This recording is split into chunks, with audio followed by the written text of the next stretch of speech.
Hi there, Elise Dewsberry from New Musicals Inc., with another one in my series of How to Get No Feedback from Elise. And today I want to revisit the concept of the power of song. So, you've written a musical, you've chosen to make it a musical for a reason.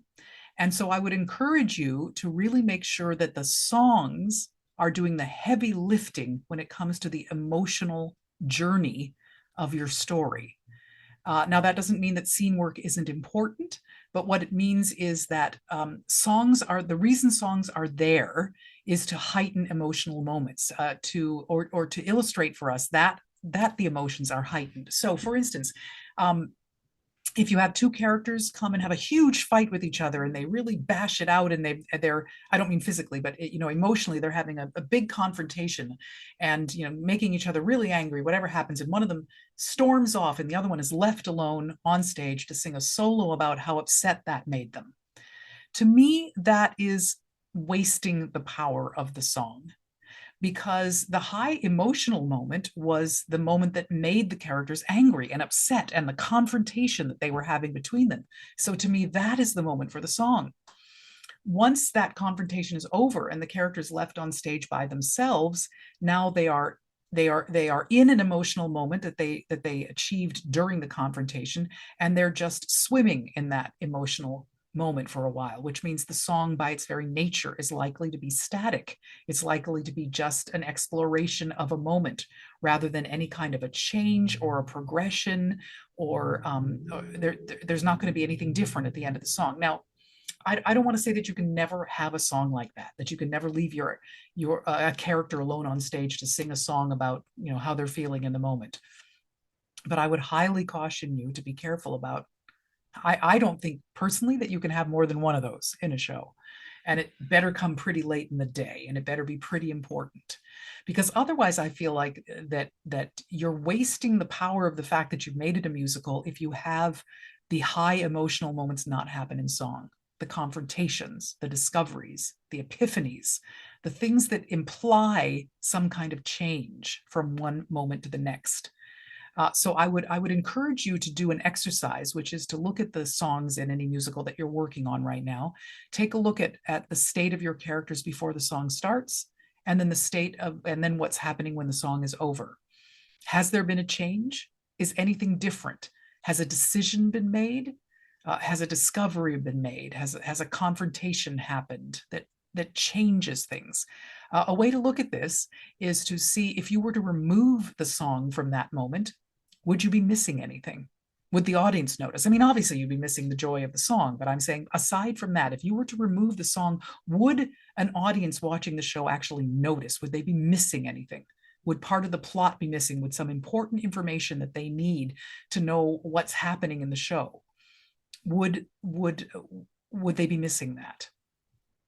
If the answer is no, that they really know everything they need to know, and that this is just an emotional moment and an opportunity to enjoy somebody singing a beautiful ballad, or really bringing down the house, wailing out a power ballad or something, um, then I really think you need to re-examine that moment and think, not that there's anything wrong with a beautiful emotional ballad or a big power ballad, but if it's not changing anything, if you could remove it from the show and it would make no difference and your audience wouldn't be missing any important plot information, then I think you want to rethink it. Or again, as I say, you can afford one of those in the show. You know, one, 3/4 or 7/8 the way through the show for your lead character. Maybe they could have a moment like that. But otherwise, if you can remove the song from your show and your audience wouldn't know the difference, then I ask you, why are you writing a musical? If you're putting all of the action, all of the important events into the dialogue, then why are you writing a musical? That would be the question I would ask. Now, on the other side of that coin, I want to encourage you that when you are exploring a moment of action in song, also don't feel like the lyric has to accomplish all of the work. Again, because this is a musical, you have the opportunity for dialogue. And sometimes within a song, it can be a little mini underscored scene in the middle of a song, or it could be simply one line of dialogue or even a phrase between stanzas can deliver so much information and free the lyric up to be more about the emotion, or to focus in a little bit more and not have to deal with specifics of plot mechanics or something that's a little bit more difficult to express in a lyric. The lyric doesn't have to do all that work. You can reach out to your book writer and say, I need to get all this information out, but I'd like to concentrate on one thing in this next stanza. But in order for it to work, they need to understand this one other thing. Can I just get one line of dialogue before this stanza starts so that I can concentrate the stanza in some other aspects? So what I'm trying to say is, in a musical,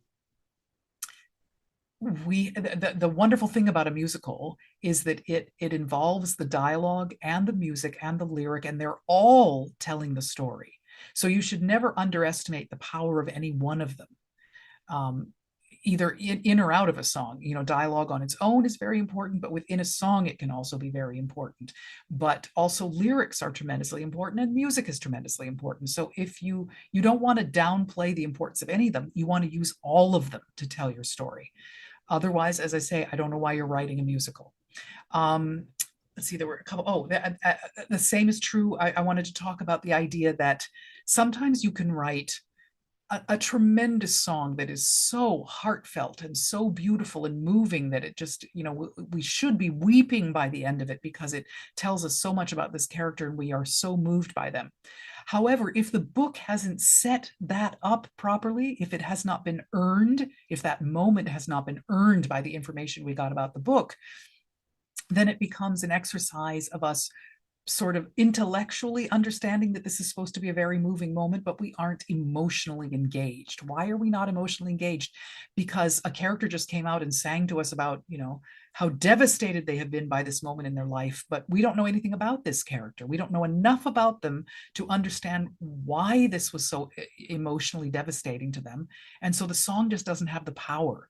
So the song, in order for a song to really land, no matter how great the song is, it needs to be properly set up by the book and succinctly. You know, the book can't do all the work. It just has to prepare us for the emotions of the song.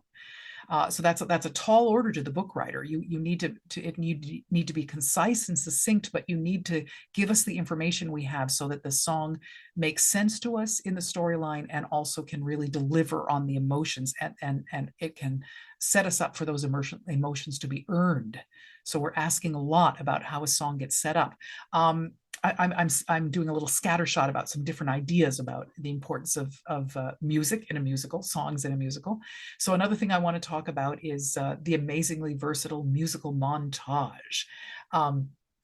There are some wonderful opportunities, and some musicals have taken advantage of this, of being able to lead us over a passage of time or give us a lot of information and encapsulate it within the body of a song, without having to give us very specific scenes to get us from one moment to another. The passage of time monologue, montage is the clearest example of that. You know, the cliche moment in the movie where the young couple is you know, moving through the different parts of their relationship, and while it happens, you know, the pages of the calendar are going off in front of us, or we see the different seasons happening. You know, it's snowing on them and then the flowers are in bloom. That's the cliche from the movie, but a unifying musical montage, a piece of music that can be that can come back and lead us through a whole sequence of events, can take us through a passage of time and can really accomplish a great deal of work for you. One of these days I'll come up with a ton more examples, but one that leaps to mind is in the musical She Loves Me, in which the ensemble comes in singing about the season of the year and tells, and they're shoppers in the store. They're coming to shop at the store. And so they sing about the joys of shopping in the fall or before Christmas, or, you know, in the spring. And so they literally let us know that we are moving into a new season. So they are leading us through the passage of time. And this is something that recurs throughout the show. And this kind of a musical motif can happen. It can be a short little moment that happens separately at different times during the show, or it can be something that repeats over the course of one song and leads us through a passage of time in one song. And so what you're looking for is some kind of musical idea, a lyrical and you know, a combined lyrical and musical idea, that will encapsulate what's happening over this passage of time so that it can be repeated, maybe hopefully with a progression in the lyric over the course of time. But it can be a very powerful way to span a lot of storytelling in a shorter period of time and without having to get into a lot of the specifics of the scene work or turn your show into a Netflix miniseries. So really consider the power of doing that, but anchoring that kind of a sequence with some kind of musical motivic material that can recur and yet progress at the same time. One of these days, I'll come back and do another vlog with some more examples of how that can work. But in the meantime, really consider the usefulness of a musical montage. So I think that's all the topics I wanted to cover in this vlog. And I just want to go back to ask you to consider doing that exercise of going to your musical, looking at what happens just before a song, and then what happens right after the song, and see what changed. Did anything change? While you're doing that exploration, the other thing that's also really important is to see, did you set up enough material? Did you give us enough in the book so that everything in the song can really make sense? Did you set us up to earn the song, to give us the backstory that we need to make sure we have the information we need? And it doesn't have to happen in the scene right prior to the song. It has to have happened before the song. It doesn't necessarily have to happen right before the song, but it needs to have happened at some point. And equally importantly, is there any material that has happened before the song that also gets dealt with in the song, either in lyric or dialogue? You want to make sure you're not repeating beats. It's really, really, really important that the book and the lyric are working together in such a way that they enhance each other, but they're not redundant with each other. So you really want to look for that. Are we covering the same ground here, or are we keeping things moving forward? That's another really important thing, making sure about that. And then when we reach the other end of the song, ideally, we have finished a beat. Ideally, the song, again, this is my personal belief, is that a song really incorporates some kind of a change, and the change hopefully has happened by the end of the song, which means to me that when the song is over, we should be ready for a new beat. So again, check what coming out the other end of the song. Has anything changed? And are we moving on to a new beat, or are we still in the same beat that the song was? Because if we're repeating something at the end of the song that was already covered in the song, or is a continuation of the idea of the song, then I think it belongs in the song. Once the song is over, I don't feel like we want to be in the same beat. We should be ready to move on. So if you look in at the page right at the end of a song, explore that and see, are we in a new place, and are we ready to move on with the next beat, and make sure that we aren't still in a beat that we were during the song or before the song, but that we are ready to move on to the next thing, but that there has been some kind of a change. So that's an assignment. That's a lot to accomplish, but take a look at before the song, during the song, after the song, and make sure that it's accomplishing all of those things. So that you're really using the power of the song. And that's what I'm talking about. You wrote a musical, so make sure that you are using the power of the song to its fullest. Thanks, and we'll see you again next time.